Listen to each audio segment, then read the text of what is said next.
Hello, mods of balance tubers, and welcome back to Let's Play Final Fantasy 1 Dawn of Souls with the mod of balance. Forget the exact version number, 3.5 or something, whatever. You know, you can probably look it up in the description if you're really curious. Anyway, welcome back everybody. It's been a few days since I posted the introductory video, so if that's what you're looking for, check one back in the playlist.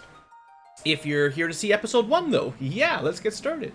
So here are our 4 named characters. I just want to say right off the bat, I appreciate all the comments on the recruitment video. I had, geesh, almost 40 total names, so it was really hard to select just 4. So, you know, big thank you to everyone who wanted to participate. Unfortunately, you know, only 10% of you were able to get in, approximately. So that's just how it is. The way I picked these 4 were basically, I picked names that I thought fit, well, for one, I could pronounce easily. That was a secret, maybe I didn't say it out loud, but there was a secret requirement was that the name you write in has to be something I can say. So if you just leave me a bunch of random letters, it wasn't going to work. And then I just tried to fit in names that kind of sounded like they made sense in a fantasy setting. So Victus, Beret, Jade, and Melior. So that's pretty good. And I also decided, for those of you long-time viewers, I decided to go with brand new viewers this time around. Sometimes I side with the people that have been with the channel for a very long time, and sometimes we take a new batch of recruits, and such it is this time. So this is our party composition. We're going to get to the game real soon. Just one thing to clear up right at the beginning. We're not going to be using in-game audio because I'm going to play in a VLC, like in a separate media player on the side. I'm going to have the music for the soundtrack for Final Fantasy 1 and 2 playing. So in-game, we'll be running at like high speed, 200%. You can see in the bottom left, maybe. The point of that is save a little bit of time, just because I've played through this game a million times, and keep the action up. And sometimes I'll be holding down the super speed button, and that's like 1000%, depending on how much I want to cook my CPU. So that's just why we're not playing with in-game music, is just so I can play a little bit faster, and you guys can still listen to the music anyway, hopefully. And I'm still just really testing audio balance here as we get started. That's kind of why I've got an intro to talk about a couple things. So then, party composition. So, as we talked about last episode, there's 8 total classes you could choose for this mod. I vetoed 4 because I did a test run with 4 of them, so Paladin, Ninja, whatever the main priest and black mage, white mage, black mage, they all got vetoed because I already tested them, and they were all, well, 3 out of 4 were really good. So then the remaining 8 classes, these are the 4 I decided to build a party out of. So the knight will be basically only for tanking damage and hopefully dishing it out.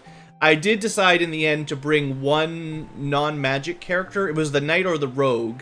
And I figure the knight is most likely to wear heavy armor, so put him in the top row, he'll take a lot of damage for us.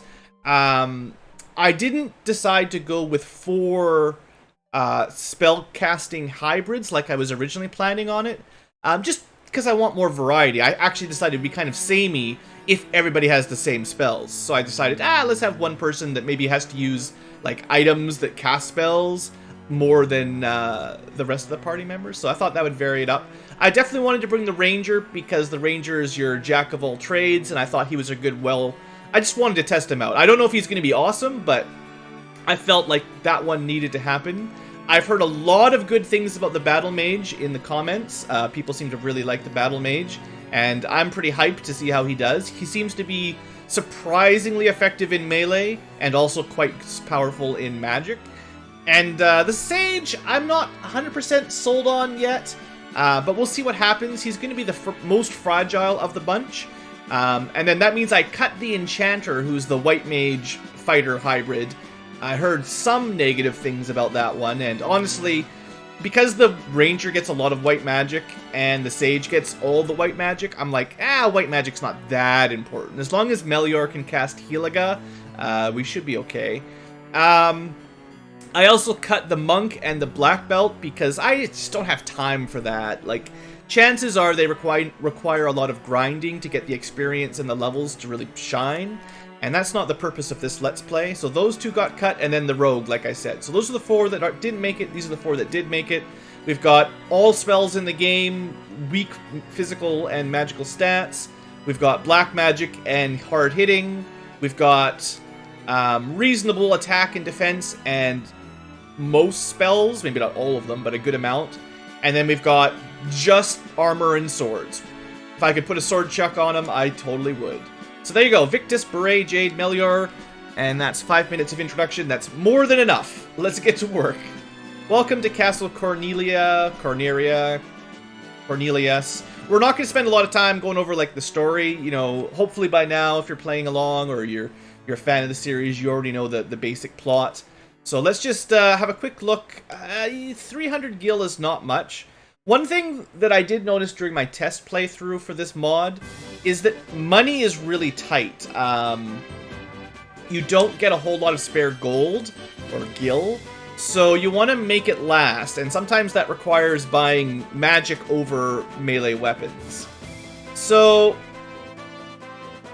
one of the other things that I decided is kind of important is technically I can erase spells if I don't like them. So picking up a couple spells early on that maybe we switch out is not a big deal.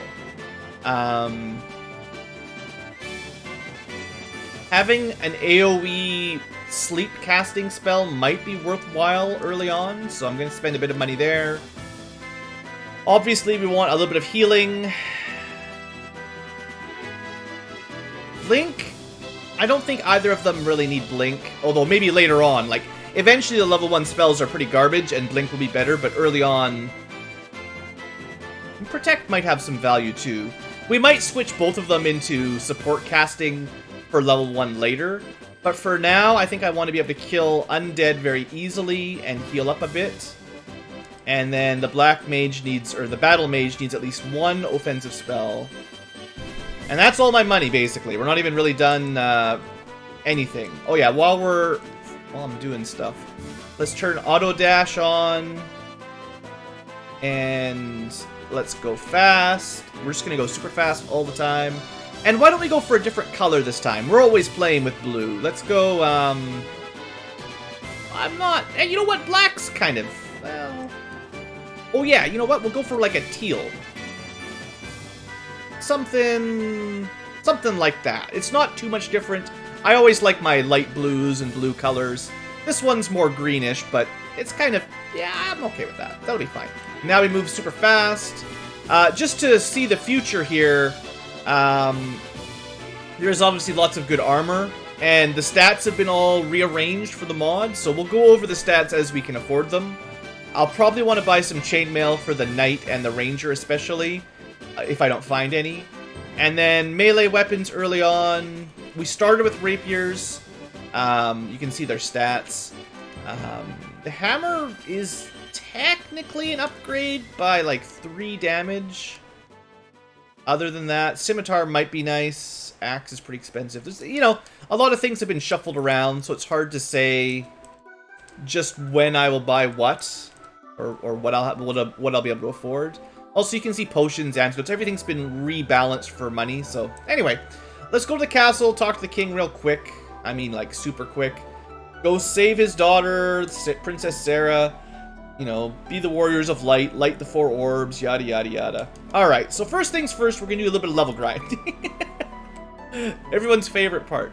Alright, so as you can probably tell, the enemy encounters have been shuffled as well. Now, I don't think we have a whole lot to worry about on this kind of fight, but I'll throw a sleep down just to be, you know, careful. Looks like the fighter and the ranger are slicing everything pretty quick. I imagine Jade would do quite well at killing stuff as well. So I don't think we have too much to worry about for the first couple battles. You'll also note, hopefully, that's 2 things to note immediately. First thing, we don't gain a level up from 1 encounter anymore. Unlike the rebalanced Dawn of Souls where you gain levels up like mad, the mod of balance puts the experience curve kind of in between the NES and the Game Boy Advance remake.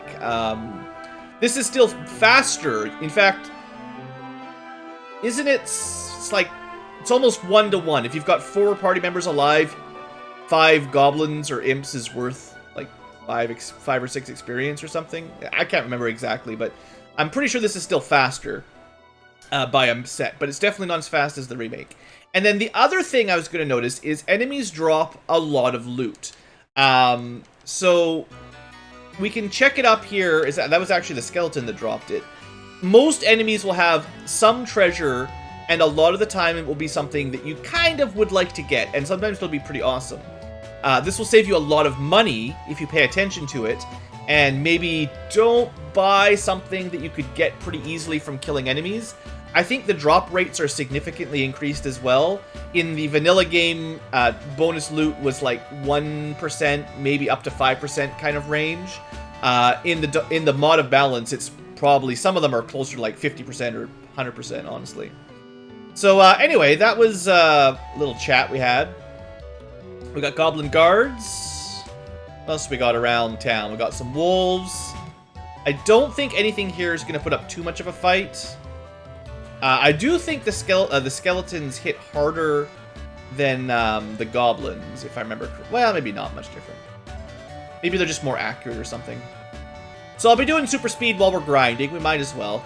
Level ups. I believe the level ups work somewhat like the original game, where every class has like a chart where at certain specific level ups they get specific stats, and then when they don't have a guaranteed +1 strength on their level, then they would have well, it was 1 in 4 in the NES, but I think it was 1 in 8 in the Dawn of Souls. Whatever, the math doesn't really matter. Point is, there's some random chance to get stats other than the guaranteed stats. Also, crazy horses sounds like a bad day. I don't really have anything left. In a solo run, a crazy horse would be a bad thing to run into on the NES, but... So I think I'd like to get to level 3, and we'll just try to speed this up a little bit. I don't think it'll take very long. Maybe we'll get another shield along the way, which would be nice. I will try to check the bestiary fairly regularly. Oh yeah, also, spell MP costs. Cure 1 used to cost 3 MP, so... and Harm 1, or Dia, used to cost 4 or 5? But anyway, the cost of spells has gone up, and you don't get a lot of MP.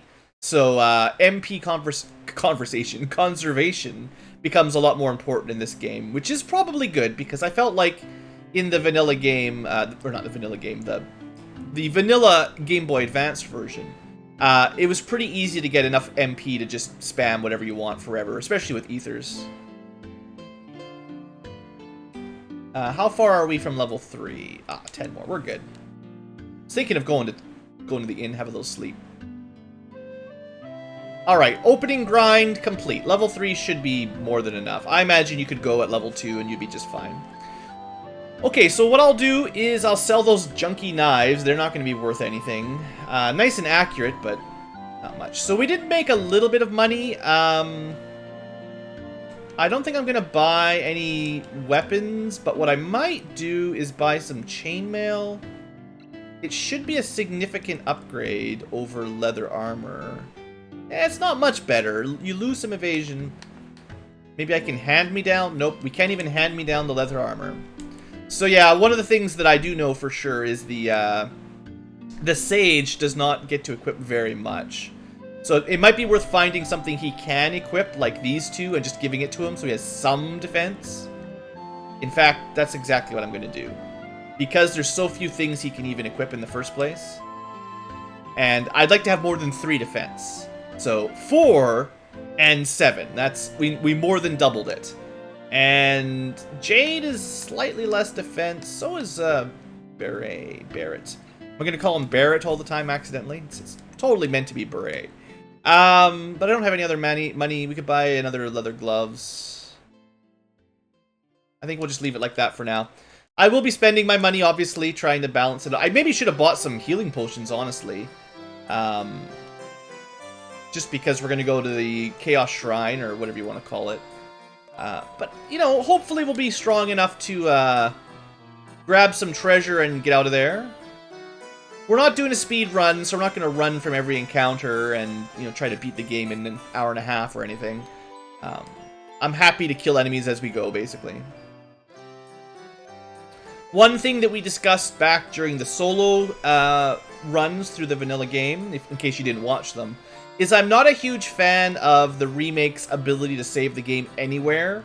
So what I like to do is put a save down before I start a dungeon, and then not put a save down every 5 steps inside a dungeon.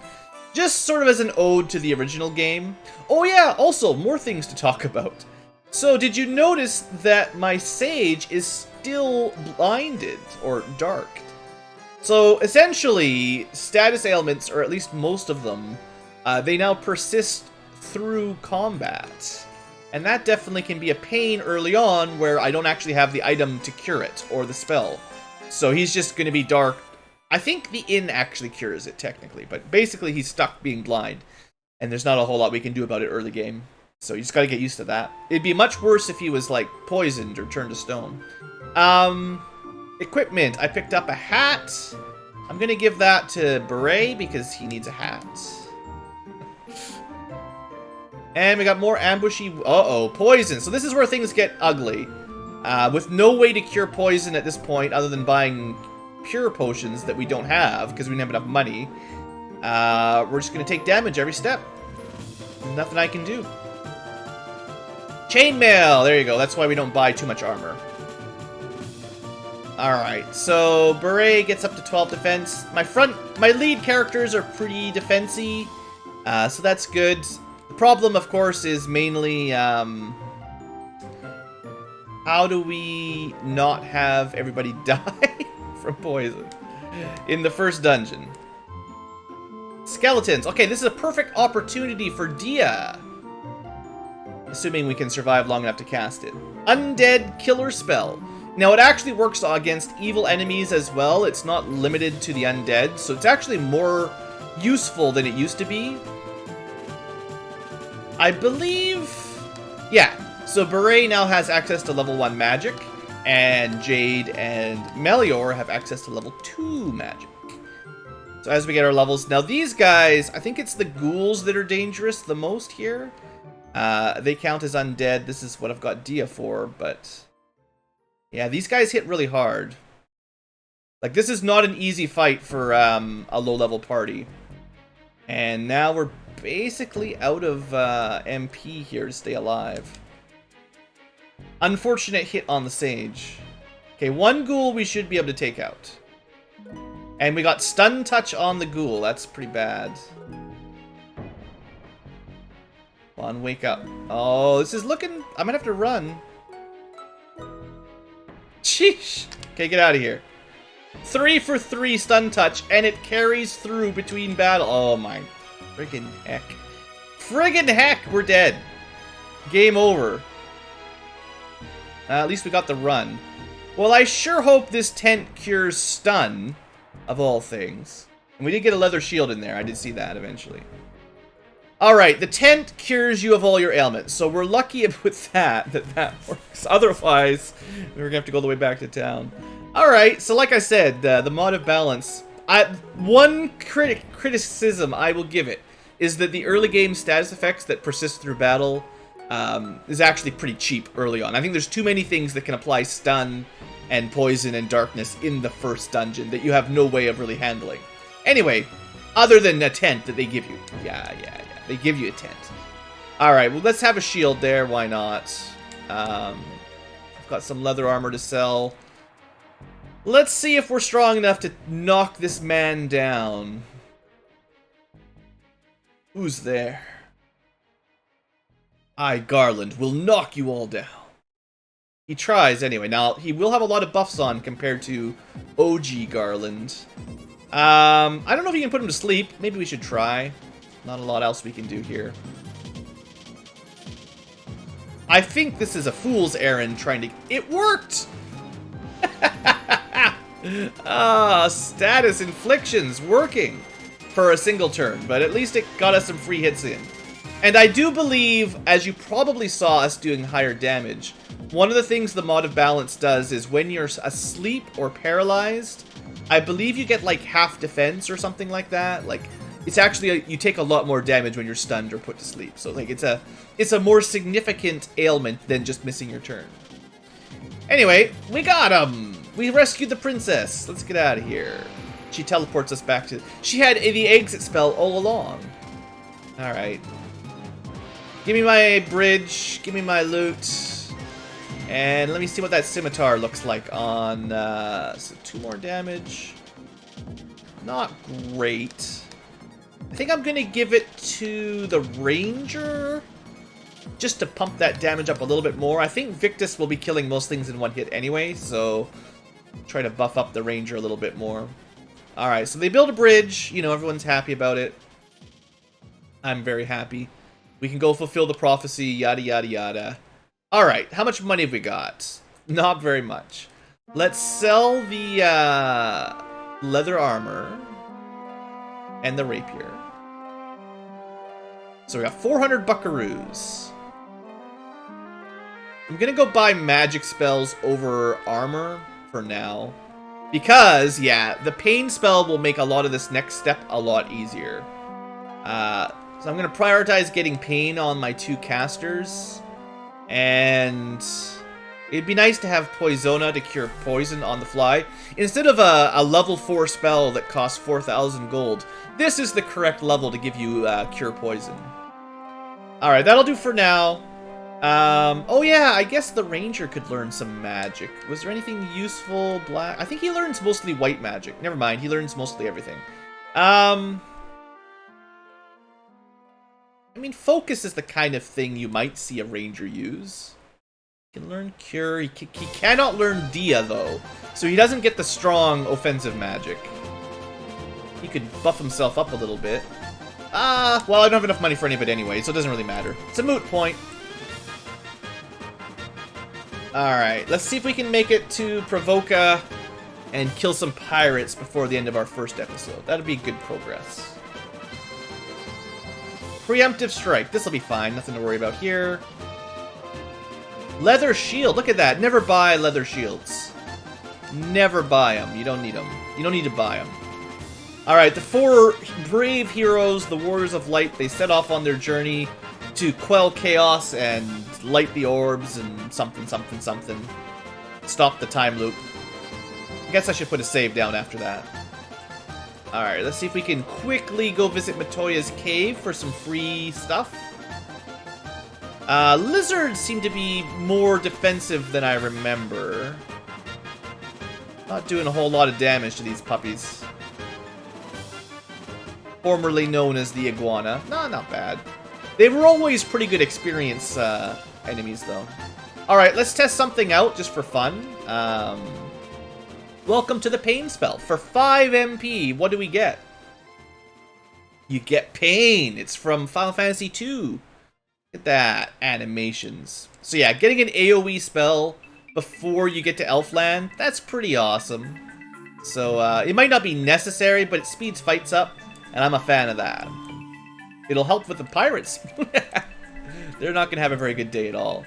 Alright, so Matoya, the old crazy witch up in the cave here. She's blind, you know the drill. Somebody stole her crystal eye. It was probably some elf. Alright, so they didn't really have anything good up there, but I like to pick her treasure up as we go through. Just, honestly, it kind of gives us a little bit of experience fighting enemies before we get into the more dangerous encounter zones, where we're more likely to run into, like, ogres and creeps. I wonder against a lizard if it would be worth throwing some sort of spell, like even just basic fire on him. Did a little bit of damage, nothing impressive. Like, Victus here is actually doing pretty well. I mean, he's got one job to do, and it's to hit things hard with his sword, so he's actually doing alright. Crazy horse. Maybe you can put the crazy horses to sleep. I don't know. I've never tried to put horses to sleep. Yeah, look at all the extra damage they take because they're in sleep effect. That's nice. Alright, another level up. See, even though we're not in Dawn of Souls scaling, like vanilla Dawn of Souls scaling, we're still getting levels up pretty quickly. Alright, we'll try some more sleep. I have heard that they've tweaked the spell balance so that now your intelligence applies to status infliction chances as well as magic damage, so that's nice. The mod of balance, I'm pretty sure the idea was to make more of your stats do something, because obviously in the NES version they did nothing. Oh yeah, so Mind Balm is your way to clear most of your mental effects, like Antidote does that. There is no needle, gold needle, or soft potion for stone. Getting turned to stone is really bad news in this mod, so you need a special item for that. And Mind Bomb does like stun and darkness. I think those two. And then Elven Balm heals the whole party for like 200 HP or something like that. Yeah, lots of stuff. Alright, welcome to Provoca. Now, in case you thought that the pirates would be too difficult, you may have noticed there was a level 2 spell in Cornelia. Well, now you could just pick up Thundera if you had the levels. And we can't yet, but theoretically we could just learn level 3 magic and wipe them away. Wipe the floor with them. I'm not gonna... Well, I don't have any money anyway, but I just want to show off some of the options we might have later on. Let's see what the weapon shop has. All kinds of fancy stuff. I wish I had lots of money. Broadsword would be pretty good. I have a feeling the broadsword is the best option for all three of them. But I don't have the money for it. I'll have to check the stats, but because they can all equip it, I don't see much reason to go with the inferior versions, so... That's the broadsword team. And then, heal at level 2. Isn't that convenient? So we'll have a way to group heal early on. And we're going to want to pick up Null Shock, Null Blaze, Null Frost pretty early. And maybe Mute eventually. So yeah, lots of good stuff. I guess we should heal up, seeing as there's a couple people that have been blinded or whatever. I'll just fight the pirates now. We've got a couple more stores to check out, but I think we'll be fine. Bicky. Keel hauling. Make him go crunch. So, they did upgrade the fight by giving some buccaneers, or, you know, they used to be Kaizoku for the upgraded pirates. So we'll see how they do. I think we're going to focus down the Kaizoku first, but mainly we're going to go with Double Pain. They're not hitting very hard, and they're about to all die, I think. Normally you put them to sleep, but if you've got black magic, why wouldn't you just do that? Alright, that was not hard at all. So like always, you know, when you rebalance the game, sometimes things get a little bit easier, although I think it's safe to say most things in this rebalance are harder, but... so you can buy Mind Balms here and Antidotes, both pretty good pickups. And for the armor, well, everybody, all three of those characters can use iron armor. That's actually really nice. We're going to have a very defensive front three characters. The helms are better than the leather caps, but not by a lot. The weight subtracts from your your evasion, so that's kind of disappointing. They can all wear the bronze gloves, which is barely better than the leather gloves. In fact, for -3 evasion, +1 defense is not very good.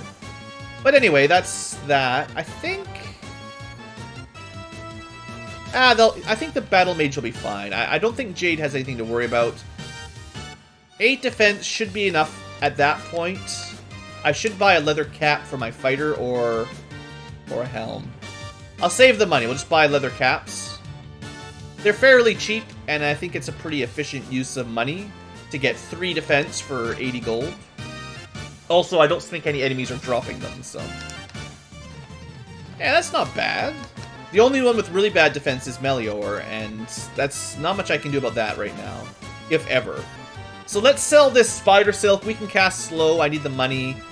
Elven Balm is probably more valuable being sold. And we'll keep that. Okay, so we got a little bit more money. What I can do is look into buying some spells now. Although we can actually cast level 3 magic. But it'd be nice to have some more level 2 stuff. Actually, I should get the Poisona spell. I'm gonna want Pain for quite a while. I'll probably erase it eventually, because once we've got lots of once we've got lots of MP and we can cast the better area of effect spells, it's not a big deal. Pain is very low damage, but it's very cheap, so it's good for quite a while. We're not going to switch to Fira and Thundera for a while. I don't know if slow is worth very much. I can't think of very many enemies that I would want that on, rather than just killing them. And Blizzard is like, or Blizzard, that is, it's actually like a fairly high damaging single target spell. Like, it's not terrible. Could buy a broadsword for my fighter or something. We can look at the stats here, at least, now that I've got the money. So, with a rapier equipped, we've got 7 attack and a bit of agility. The scimitar is barely better. The axe is a lot of attack, but not a lot of accuracy. Broadsword is kind of a nice combination of good attack and average accuracy. Falcon is just a more accurate, weaker hitting version. And the saber is again, focused more on accuracy. I don't think we'll be missing a whole lot. Especially the ranger, actually. He's got like a really good base hit rate compared to the knight. So we could probably boost Beret's damage up as much as possible and let his natural stats handle his because he's gonna have lower base attack but higher accuracy, so we sort of balance that out, and then that way he's doing almost as much damage as Victus for now. Oh, I should have actually re-equipped the scimitar on somebody. Oops. I'm not gonna buy it back, but shoot, that was a misplay there. Oh well. Don't worry about it too much. We'll get it back. Okay, well, I think this is probably about where we should end the episode. We beat our first 2 bosses in the first episode. That was pretty productive. Well, there's one more thing I'll do. We're going to head to the Dwarf Cave next time. But for now, what I'd like to do is head back to Cornelia. And before I forget, buy some cheap level 1 and 2 spells. Specifically, Poisona. And also, these fights in sea can give you a lot of money, so fighting those buccaneers is a good idea. They do hit a little bit hard, but I think we'll be fine. And we can kind of compare how Beret and Victus are doing. You know, who's hitting the hardest. And Victus completely misses. I was just talking about his accuracy. Alright, but 245 gold per fight, I mean, that would add up pretty quick. At least enough to buy all the Cornelia equipment, anyway. So, what I wanted to do was buy this spell. Oh, that's a good spell for the Ranger. Yeah, that's perfect. That saves a spell slot on our Sage. And I think I want the Ranger to have Cure 1. A little bit of extra healing in a pinch. And looks like he might not learn Pain or Dia. He might have a hard time getting, like, AoE spells. Don't know if it's worth picking up Focus. I mean, if I'm fighting something that I'm having a really hard time hitting, maybe I give it a try. Those kind of debuffs are not the kind of spells I'm usually a big fan of. He'd probably be better off with Protect and Blink.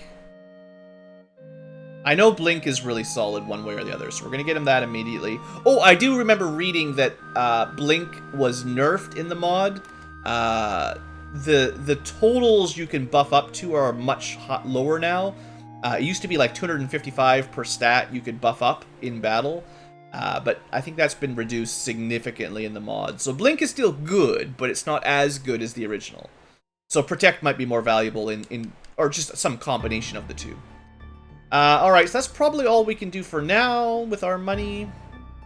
We could buy some gloves, I guess. Buy that chainmail. Ah, sure, why not? I'll regret it next episode having no money, but we'll be fully armored up. Leather gloves, chainmail, leather gloves. And Melior doesn't get anything. Alright. And that's it. Everyone's got top of the line Cornelia gear. And what about weapons? Well, there's like nothing Melior can do. I think I'm just going to save my money, and we'll buy better weapons later. Or just find them. That would be optimal, honestly. Alright, well I think that's it for this episode. Thanks for watching, everybody. Let's do an end of the episode recap on the enemies, because they might be dropping cool things that I should remember. So we can get leather armor from goblin guards. We don't need it. Leather gloves technically drop from wolves, although we didn't get any. And we got the leather shield from the skeletons. There's leather armor from zombies as well, and chainmail from the ghouls. So it is worth fighting them, because that saves you like 150 gold every time it drops. And we got the scimitar from Garland. So yeah, I kind of like the idea of all the extra. Like it's really important that the bestiary works in the mod, because you have to have a way of telling what the enemies are weak to. Like if I was struggling with, oh, I didn't even go all the way down. Whoops. Rapier, saber. Sabers would be nice if we could get some free sabers from the Buccaneers. Those would sell for quite a lot, I think. But anyway, it's kind of neat to know what elements would work on these guys if we were really struggling. It turns out pirates are weak to sleep, which is kind of funny. Not that we have access to those kind of spells yet, but I don't think any spell we have affects confusion or mind. I don't think. But yeah, anyway, that's how it works.